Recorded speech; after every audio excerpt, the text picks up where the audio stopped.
E aí, pessoal, parem para pensar numa situação bem complexa. Uma pessoa que está cumprindo pena, mas não tem onde morar, vive na rua, aí o Estado vira e fala: você precisa usar uma tornozeleira eletrônica. Só que, né, tornozeleira precisa carregar na tomada. E aí, como é que faz? Como que a gente equilibra a segurança que o Estado quer com a dignidade de quem não tem nenhum teto? Pois é, hoje a gente vai mergulhar de cabeça numa decisão super importante do STJ que tratou exatamente desse dilema. Mas antes da gente começar para valer, aquele pedido rápido de sempre. Se curtiu o que a gente vai conversar aqui, já deixa o like, segue o canal e compartilha. Essa força é o que ajuda a gente a continuar trazendo essas análises para cá. Beleza, vamos direto ao coração da nossa discussão. A pergunta é essa, sem rodeios. Uma pessoa que vive na rua pode ser obrigada a usar tornozeleira eletrônica? Parece uma pergunta simples, mas a resposta, olha, não é nada óbvia. Vamos entender isso juntos. E para a gente conseguir desenrolar esse nó, nada melhor do que olhar para o caso real, o caso concreto que deu origem a toda essa discussão na justiça. Então, vamos conhecer o João. Para nossa análise, ele é a figura central. O João foi condenado a uma pena longa, 22 anos, e no momento em que essa história toda acontece, ele está vivendo na rua. É a realidade dele, a vida dele que vai colocar o sistema todo à prova. Certo, para a gente entender o problema do João, primeiro a gente precisa dominar um conceito que é chave aqui, o tal do regime semiaberto harmonizado. Que nome, né? Mas calma, o que isso quer dizer na vida real? Então, pensa assim, é uma solução que o sistema encontrou. O certo, o que está na lei, é que a pessoa no semiaberto ficasse numa colônia agrícola ou industrial. Só que não tem vaga para todo mundo. Para não deixar a pessoa num regime mais pesado, o que seria ilegal, a justiça harmoniza a situação. Basicamente, a pessoa cumpre a pena fora da prisão, mas não é bagunça não. Tem um monte de condição, um monte de regra a ser seguida. E que regras são essas, afinal? Bom, são as ferramentas que o Estado tem para não perder essa pessoa de vista. A mais famosa, claro, é a tornozeleira eletrônica. Mas tem também o recolhimento noturno, sabe? Tem que estar em casa a partir de certo horário, tem que ir lá no fórum de tempos em tempos assinar um papel. Enfim, são jeitos de fiscalizar sem precisar de uma cela. E olha, isso não foi tirado da cartola não. Tem uma base legal bem forte, que é a súmula vinculante 56, lá do STF. A lógica por trás dela é bem justa, na verdade.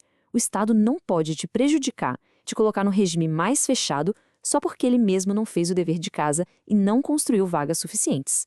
Então, essa harmonização é a saída que a justiça encontrou para esse problemão. É exatamente aqui que a coisa começa a pegar para o lado do João. Porque a tornozeleira, que para muita gente é só uma condição a mais, para ele, por viver na rua, vira um obstáculo quase intransponível. Vamos entender esse choque de realidades. Aí entrou em campo a Defensoria Pública defendendo o João. E a estratégia deles foi muito interessante. Eles não questionaram o regime em si, o semiaberto harmonizado. A briga, o ponto central era um só, a tornozeleira eletrônica. O argumento era basicamente, tudo bem, ele cumpria a pena fora da prisão, mas essa tornozeleira para ele não dá. E aqui a gente vê o cabo de guerra. De um lado, a defesa com argumentos muito práticos, muito humanos. Gente, como é que uma pessoa sem endereço fixo, sem acesso a uma tomada, vai manter um aparelho eletrônico funcionando? É uma questão de vulnerabilidade extrema. Do outro lado, o Estado com a sua necessidade de controle. Eu preciso saber onde essa pessoa está, eu preciso fiscalizar, é uma questão de segurança pública. É um confronto direto entre a realidade social e a exigência legal. Olha, só uma pausa rápida antes da gente descobrir o que o STJ decidiu. Se essa nossa conversa está sendo útil, se está clareando as ideias, faz um favorzão pra gente. Compartilha com os amigos, manda naquele grupo de estudos. É esse compartilhamento que nos dá gás para criar mais conteúdo assim. De verdade. Beleza, vamos voltar. O que será que o tribunal decidiu? Então, com esses dois lados da moeda na mesa, a batata quente foi parar no colo do Superior Tribunal de Justiça, o STJ. A pergunta era como resolver esse impasse entre a dura realidade do João e a necessidade de fiscalização do Estado. E aí fica a grande expectativa, né? Será que o STJ olhou para o lado humano da coisa? Será que eles concordaram com a defesa e falaram, realmente, para quem vive na rua, a tornozeleira é inviável? A resposta foi um sonoro não. Pois é, o tribunal não concordou com a defesa. Mas calma, vamos entender a lógica por trás dessa decisão. Essa frase aqui resume tudo. O tribunal basicamente disse o seguinte: olha, a gente entende que a situação de rua é complicada e merece atenção, mas isso não é um passe livre para a gente abrir mão de fiscalizar a pena. ou seja, a necessidade de monitoramento falou mais alto. O raciocínio do STJ se baseou em 3 pilares principais.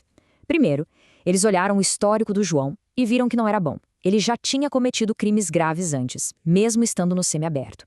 Segundo ponto, por causa desse histórico, o tribunal entendeu que o monitoramento era essencial, não dava para abrir mão. E terceiro, e talvez o ponto mais polêmico, eles apresentaram uma solução prática. O João poderia carregar o aparelho nos equipamentos públicos que atendem a população de rua, como abrigos, por exemplo.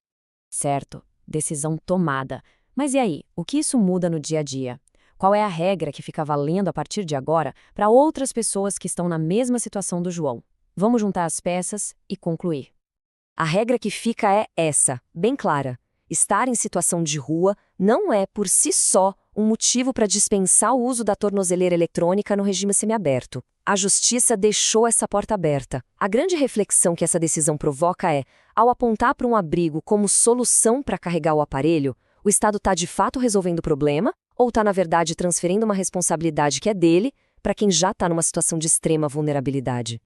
Bom, e com essa reflexão a gente encerra a nossa análise de hoje. Muito obrigado pela atenção de todo mundo. Para quem curte aprofundar nesses debates, fica o convite. Segue a gente lá no Spotify, é só procurar por Direito Cast, que tem muito mais conteúdo por lá, só em áudio. Ah, e não esquece, o like é super importante para nós. É um clique rápido que mostra que o conteúdo foi relevante e ajuda muito o nosso trabalho a alcançar mais gente. E, claro, para quem prefere o formato em vídeo, a gente está tanto no YouTube quanto no TikTok. É só buscar por Direito Cast que você nos encontra. Valeu, pessoal, e até a próxima!